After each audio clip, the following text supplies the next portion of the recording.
Hello, I'm Brian Sapinski from Lost Silver Productions. We hope you enjoyed our game show Talkin' Fun podcast last week. We're going to be having another one in 3 weeks' time on Friday night, July 29th at 8 p.m. Please come and join us if you can. But in the interim, we still have more news to cover, and we got to do it fast. So it's time for the lightning round.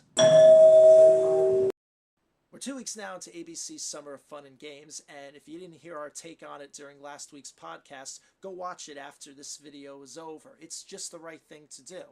Anyway, over at Can't Match Game, Buzzard Blog has revealed more names that were included during the final week of tapings that we're expected to see later on during this summer. They include, among others, Jason Alexander, Kristen Chenoweth, Sheryl Crow, David Alan Grier, Leah Remini, and yes, as you can see, Governor Sarah Palin will indeed be part of the action too. Who's on when and how are they going to do? Well, you'll just have to keep watching every Sunday night at 10 o'clock to see. But color me amused to find that they put Sarah in the old school dummy seat. Spike TV is officially getting into the game show business as well, and they're doing it in the most awkward way possible. They've announced that they are picking up a show called That Awkward Game Show, which will feature 3 teams of 2, each consisting of a parent and their adult child, who must then try to identify which embarrassing or shocking fact that they hear applies to their teammate in order to win cash prizes. The show will begin taping episodes this summer and premiere at a yet-to-be-determined date this fall. Basically, if you've ever seen the Newlywed Game Three's a Crowd or The Moment of Truth, you can probably imagine what kind of wild things that we'll hear. The question is, will we want to? Guess we'll have to find out whether we want to or not. Summer is usually a slow game show period for news, but there's been one classic game show that's been getting a lot of attention this past week. It's the kids show that set the bar for all the ones that would come after it. Double Dare. For the week of July 25th, Teen Nick's late night 90s block, The Splat, will be celebrating Double Dare Week with special classic episodes of our childhood favorite. And to tie in with our news from convention attention last week, there will be a special one night only live episode of Double Dare taking place on Friday, July 22nd at Nickelodeon's booth at San Diego Comic-Con. And to top it all off, hell has frozen over, folks. We thought we'd never see it again, but all of these Double Dare specials will be hosted by the man himself, Mark Summers. I should not have to tell you folks how awesome this is to see Mark and Nickelodeon back together to celebrate Double Dare's 30th anniversary. But hey, why stop there? We here at Game Show Talkin' Fun and Lost Silver Productions would like to keep the fun going. So in anticipation of these big events later this month, we are going to do what we're going to perhaps do every once in a while we have these little quick shots. We are going to do a top 10. Why not? Everybody else does them. Why shouldn't we? And to celebrate all this Double Dare madness, we bring to you the 10 most iconic Double Dare obstacles of all time. Yes, it's the one thing that everybody dreams of being able to do themselves, be able to run the messiest minute in television. And after putting our heads together here at Lost Silver, we put together our list of the top 10 obstacles from all the years of Double Dare that left the most lasting impressions. Number 10, the Kid Wash. Though the obstacle course's objective was to get you as messy as possible, our first entry in the list did quite the opposite. It got you clean, but didn't turn you green. Hey, anybody remember that green slime shampoo from back in the day? Anyway, it didn't really spray you with that much water, but it was still a creative and refreshing break from the harrowing GAC battles yet to come. Number 9, Toe Jam, aka Footlocker. Ugh, those dreaded search obstacles. There were lots of them over the years, some fondly remembered, some outright reviled, but they were all the true test of any Double Dare team worth their weight in GAC, and this one was probably the most disgusting of them all. Sift your fingers through the crud between the giant foot's toes for the flag. Ugh, I can't even stand going through my own toes after I take my socks off at night. Andrea, Dave, I'll get you for putting this one through later. Number 8, the Ringer. A classic obstacle through and through. I get it, because you had to push yourself through between those giant padded rollers.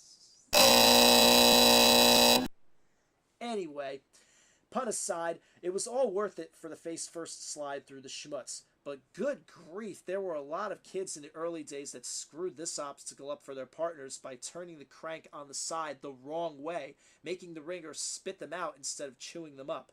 And speaking of chewing, number 7, the gum drop. Chewing gum, get it? I got a million of them!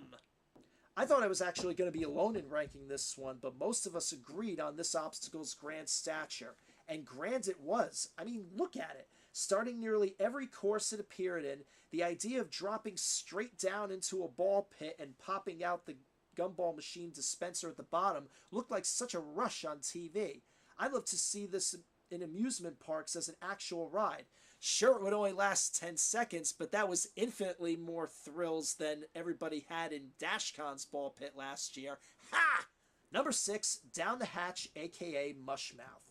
Keeping our theme of eating, if you ever wondered what your food looks like going down your throat after you swallowed it, then this obstacle definitely made you lose your lunch. But few courses were complete without taking this trip through the teeth and past the old gums. And by the way, did you know that the design of those giant lips were actually based on a caricature drawing of Diana Ross? True story. But this isn't the supreme obstacle on this list. We still have 5 more to go. Number 5, the Blue Plate Special. Probably their most creative obstacle because of how well the prop department managed to create those giant versions of iconic foods. Be it PB&J, pizza, or even some of its spin-off obstacles like Squelch and Waffles and Spud Splat, that's the one without the exclamation marks in its name, it all looked good enough to eat, if you don't mind the fact that it's fake and you're kind of busy trying to win more prizes by finding the flag under that piece of pepperoni. Number 4, the Tank. Probably the course's most simplistic obstacle and capable of housing everything from styrofoam peanuts to root beer floats. This obstacle still held 2 iconic memories in the show's history. Once when they filled it with baked beans that proved so tough to clean that even the septic tank guy they hired after the taping said it was the most disgusting thing he had ever had to clean in his life. And the other infamous moment when Mark Summers turned into a giggling mess through the entire obstacle course explanation after he tried to drown a mechanical rowboat toy in the muck. Help me! Help me! If you've never seen the Inside Scoop video, look it up on YouTube. You will lose it too. Number 3, Picket, aka Deno's, the mother of all search obstacles. And if that was my mother, I can only imagine what my father looked like. Anyway, sliding down on your back and reaching your hands into the snottiest nose in the world was another rite of passage for many a team on the show, and it was made all the more gross knowing that it was all falling on your face while you tried to dig the flag out. So that meant one simple thing: find that flag fast or blow your chance at victory. When do I come up with them? Number 2, the Sunday Slide. In the Inside Scoop video, Mark and Harvey said that this was probably the obstacle fans asked about the most because of the one thing that everybody dreaded at the start of the obstacle: going up the slide of chocolate syrup only to slip and slide back down and be stuck forever at the bottom. But as we know, the best teams knew that the secret was to wedge your feet in those side rails, and your chances of winning shot up dramatically because, as Mark said so eloquently, once your feet get in the chocolate, you're dead meat. And number 1, the 1-ton human hamster wheel. One of their largest obstacles, and when it was placed at the end of the course, one of the most dramatic. No Double Dare workout was ever complete without a run up the walls of this behemoth, though they actually made lighting up the numbers a little quicker as the years went on. But this obstacle was so iconic, they found a way to use it in as many courses as possible, even going so far as to take the wheel out of the rig sometimes during the family Double Dare days and use it as its own spin-off obstacle, the drum roll. But if you knew how to keep yourself upright and get up that wall, then just as Mark once again put it best with a wink and a nod, this could be your Wheel of Fortune. And that's our list. Did we leave any out? Let us know in the comments section below, or you can tell us during our next Game Show Talkin' Fun podcast on Friday night, July 29th at 8 p.m. And if you like this video and our other ones, be sure to like, share, and subscribe, not just here, but also on Facebook at facebook.com/LostSilverProductions. And please support us also on our Patreon page at patreon.com/LostSilver to support our convention game shows and for a chance to score some cool swag. even the cards that you see behind me here, sort of. I'm Brian Sapinski from Lost and Silver Productions, and you have survived the lightning rounds.